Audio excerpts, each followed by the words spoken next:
Carrie, Amazing. your No worries. hoodie is awesome. Yeah, I went shopping with my 14-year-old son, buying him a tracksuit, and ended up walking out with a full tie-dye one. Oh my God, Yeah. it's a whole tracksuit. That's amazing. It's a whole tracksuit. That's so cool. How are you? Yeah, I'm good.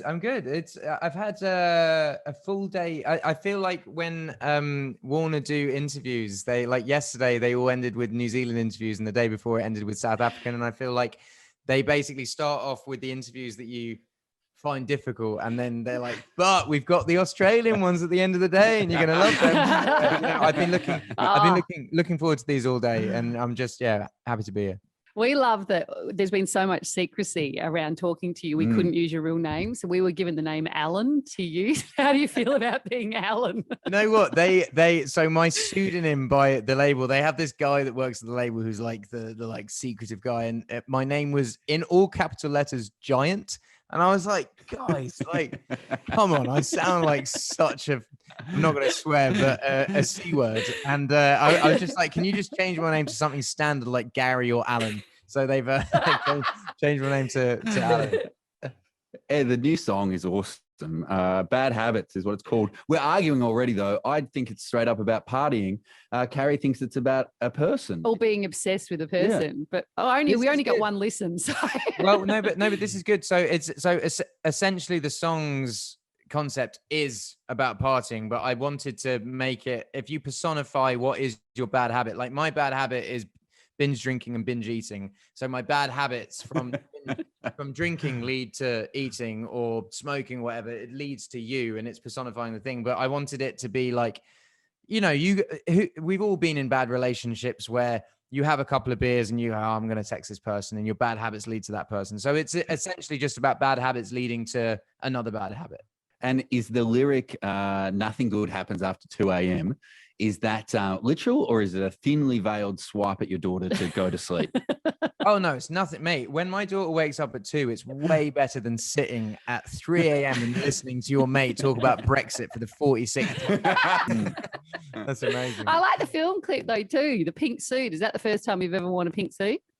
Yeah, that was through, I'd gone to stay with Elton John, and he was like, darling, every time you've come out for an album campaign, you look dreadful. Let me put you in touch with Donatella Versace, and she will dress you for the next video.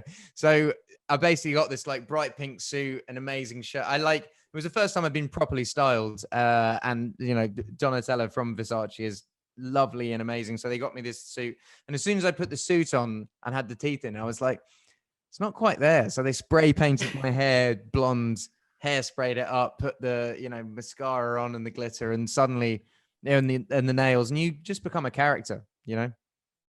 That was fabulous. You know, it's very hard. Well, it will be very hard for you to leave a party after only an hour, though, if you're in that suit, because you can't tell anyone, look, I'm just having a quiet night. No, but if you go from, so say you're with your mates and you're not leaving them, but you go, right, we're going to the next place. It's more about, I had this night with Cherry, like pre-pandemic, and it was the perfect night. We went for a dinner, and it wasn't too long, it wasn't too short. We didn't get too drunk, and then we went to a bar, and it wasn't too long, it wasn't too short. And then you go to a club, and then you go to the afters, and then you go home. And when you get home, we left at the right time, and you wake up in the morning. There's no fear. There's no, who do I talk to? I didn't play the song. I'm telling you, leave at the peak, and you will never regret it. You need to try that. The fear you live with, it's too much. I can't imagine looking at your phone the next morning comfortably. Yeah, but then, I mean, you guys don't live in Europe where like it's basically Brexit and Donald Trump are the only two things people talk about after 2 a.m. You just sit down, and then that's not fun. That's just yeah. You mentioned Elton John. We saw that fab video of you and Lisa Kudrow and Courtney Cox. I didn't realize that you and Courtney were such great mates. But how fun's this Friends reunion been, and seeing you guys dancing out together? It's incredible. I mean, I've known Courtney my house in America is Courtney's house. Like, I've never lived anywhere in America other than Courtney's house. She's my best friend Johnny, who I made Bad Habits with, who I made Shape of You with, and Photograph, and like all my records. I introduced them, and they've been dating for 9 years. So like when she comes to England, she stays at my house, and when I go to America, I stay at hers. It's a very, very random friendship, but it's, you know. How did you meet? I got just brought around to it. She has every Sunday. She has a like barbecue where she just has people round to play music, and like it's just a very free and open thing where people can bring their friends. And I just got brought to one of theirs once. And last time I was at hers, she was just like, "Yeah, bring whoever you want, and you can just have." I had friends in town that I'd met at something, and I was just like, "Hey, can I bring them tonight?" And they would just turn up. It's she's a great woman. I can't tell if that's really lovely or just a cheap way to get a free concert every week. Oh man, but the people that have played at her house. So like one time I was there, she had it was me, Taylor, Gary Lightbody, Snow Patrol, and the Dixie Chicks, all in one night, and we were all just passing around a guitar. Like she has amazing people coming around. Is there egos when that happens? Like, is there someone that needs to go on last, or is there someone that goes, it's got up and done a song, so I'll get up, or is it all friends? It's all friends, but usually the person that goes on first is the one that you don't want to follow. Like I played when Elton was there. There was the girl Brandi Carlile was there as well, and she got up and played the first song, and she is like peak singer-songwriter. She is like what all of us aspire to be, and she played this song called The Mother, which is about her daughter, and then she kind of passed the guitar to me afterwards, and it was in front of Elton as well, and I was like, I can't like I can't, you can't do better, you can't do better than that. So yeah, it's like not really egos, it's like pure musicianship. It's really nice. Hey, last time I saw you was at Gudinski's memorial, where you did the most incredible performance ever. How hard was that for you to do? Do you know, I've never experienced grief ever. Like I've had my grandparents die, and I feel like when you go to school and you're around kids and their grandparents are passing away, you just kind of realize when you're a young kid, you're like, okay, my grandparents are going to pass away one day. And when they did, it was really sad, but it's part of life, and you expect it. But when Michael died,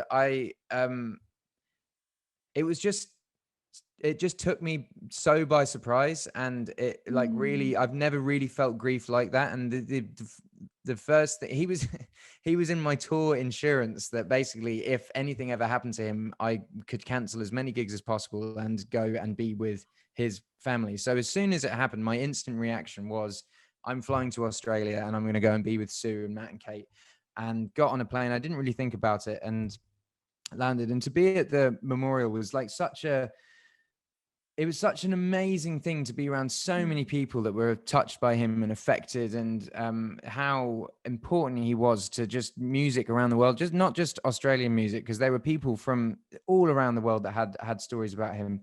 And I've never been on stage and felt that much emotion. And the thing is, I cried in the rehearsals, and I was like, I'm going to be fine when it comes to the actual thing. And I didn't want to not make it through the performance, but I don't know. You knew him. I mean, he's such a fantastic bloke, and he will just be really missed. Absolutely. He always spoke so fondly of you. And I always thought you would meet so many people. You mentioned that you're good friends with Courtney Cox, but you'd meet so many people, but it was something about your friendship with him that just seemed so genuine. Was it like a fatherly figure friendship, or was it like, what did you get? Like, you just seemed so connected. Yeah, I've never met anyone like him, because he was like one of my school. So when I finished my Wembley Stadium show, I had 14 of my best schoolmates, like the people I went to school with, to one pub, and Michael, and it was us and Michael. And Michael was like one of my schoolmates, but then also he was like a manager, but then also he was like a father figure, and then also he was like the kind of like uncle that would turn up and say something in front of someone that would embarrass you, and you'd be like, "Oh, Michael, you can't," like he was so many things. And we've holidayed as families together. I mean, the funniest thing was, he drank this wine called Penfold 707 that like I assumed was like $20 because he drunk it every day. So when he came to stay for me, I just said to my the person that sorts me out wine, I was like, "Oh, get me 24 bottles of 707 for the cellar for when Michael comes," not knowing that it's like, not but, No, I don't really know what to say about him that other people haven't said, but I'll greatly miss him. Actually, before I did the interviews today, I opened a bottle of 707 and I drank with his statue. And yeah, I just miss him. I miss him. Absolutely. Well, Ed, it's been such a pleasure to chat to you. We can't wait to see you again in person soon. Hopefully at some point in the near future when the world can travel again. But yeah, it's been great to see your face again and chat. Absolutely. I hope to be there soon. And it was really, really lovely seeing you there. And I hope you guys have sorry, I'm getting emotional now, but I hope you guys have a good rest of your day. Thanks, Ed. Thanks Ed. so much. Appreciate it, mate. Thank you.